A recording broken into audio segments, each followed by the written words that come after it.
back to Creative Bee Studios. I'm Karla. I'm the designer of more than 50 quilt patterns that use both beautiful sides of fabric. Be sure to subscribe, click like, and tap the bell. Today we're looking at Grace.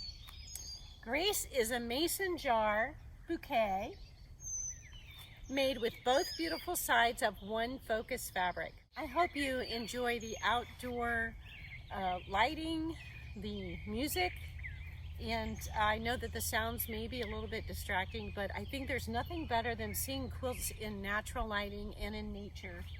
And that's probably why I use the hashtag quilts in the wild a lot. Grace is one of the patterns that I use a lot when I'm teaching.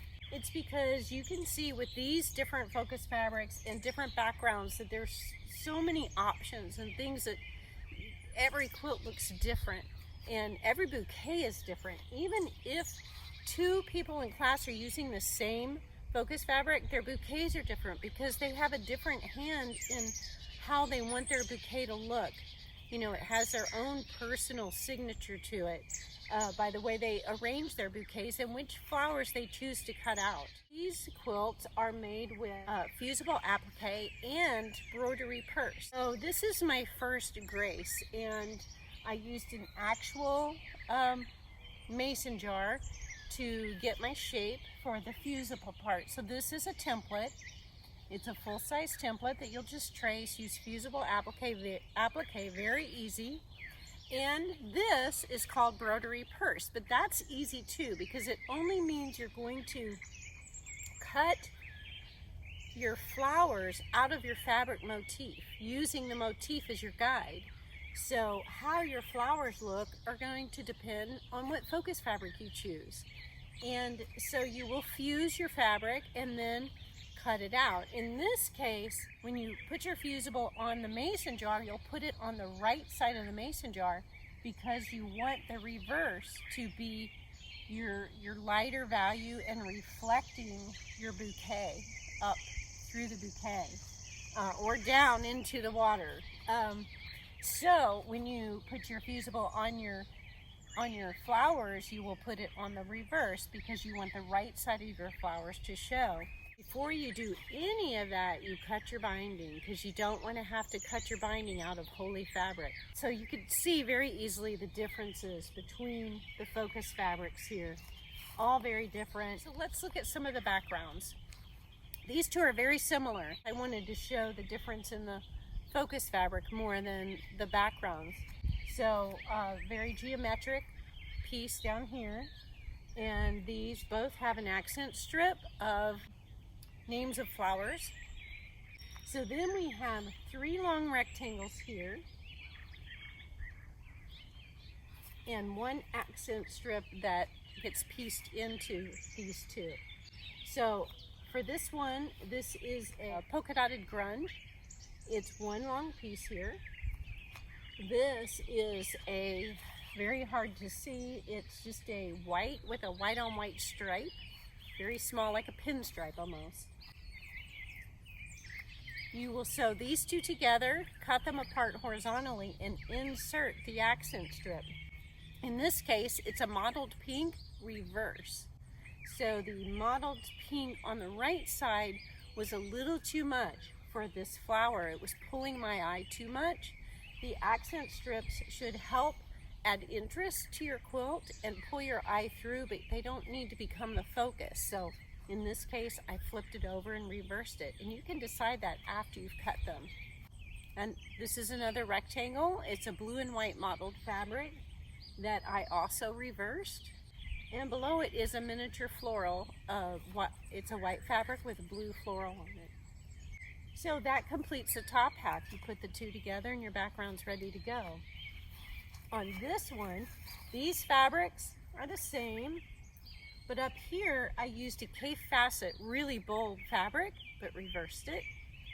And over here is a batik. Batiks work really well as backgrounds, but as you might guess, they do not have a reverse, so you can't use them as a focus fabric. If it's a true batik, it'll be the same on the front and the back. For this accent strip, I used a real pretty pink that's a mottled. It's actually the same as that one, and it's reversed. So now let's look at the really different one. This one, the focus fabric actually even shows the tabletop through it, which I really like. So this mason jar obviously is the reverse of these fabrics, and it's the reverse of this focus fabric. I used a dark grunge for the tabletop.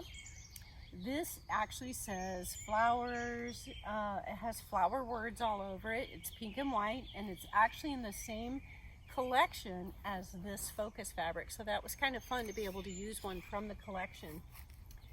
This fabric too, this accent strip was also part of the collection, and I reversed it. It's a miniature flowers on blue. This is a white grunge. Next to it is a white with very light gray cursive writing on it. I put those two together, sewed those two together, cut them apart, and inserted another piece from this actual line, which is a flowers on white, and reversed it. And over here is a Hoffman fabric of some really cute little silvery bees on white. And as you can see, if you have bees or butterflies or dragonflies or frogs or anything in your motif, you can add them to your little art quilt. Now the good thing about doing these in a class is we can go from 9 to 3, and even in groups as large as 20, and everyone will get them ready to quilt before they leave. The only exceptions are if someone decides they have a fabric at home they really want to put in it that they didn't bring. So these are like, you have a day that you can quilt, make one of these. It's so much fun. Let's talk about the quilting a little bit. I secure the edges of the applique as I'm quilting. So for each of these, I did the jar with freehand horizontal lines that are not evenly spaced. They're just wherever they land, that's where they land. It's a good contrast to the background quilting. The background quilting is swirly, very curvy. I like to have a contrast between the jar and the background by doing a different type of either something very geometric in my jar and very curvy in the background. So with these flowers, I would go around the edge, but then I'd meander inside because like this is a large bloom. So I would meander in and get some of that interior quilted so that you have some, you know, 3-dimension in there and some texture in there. You don't want a big piece that's not quilted. And just meander back out. And it's like scribble quilting. We're not talking, you know, these are fun, fast quilts. So it's a great one to play on and to feel like you can just relax and enjoy the process of doing it. It doesn't have to be perfect. Also, when you go around the outside edge, so you go on the edge of the applique, but when you go around the outside edge, that helps the applique to pop off of the background. So let's talk about the size of flowers. How big can the flowers be? Well, you know, you can get some Anna Maria Horner or K flowers that are huge, so you would only need one bloom for a bouquet, for a mason jar like this. But you can have large flowers. You can have a combination of large and small flowers. These are all very similar size. You know, these are a little bit bigger, a little bit smaller. But what you want to avoid are teeny, teeny, tiny flowers. Now, I do have a miniature called Little Susie, and she's a pint-sized mason jar, and those little flowers work great for her.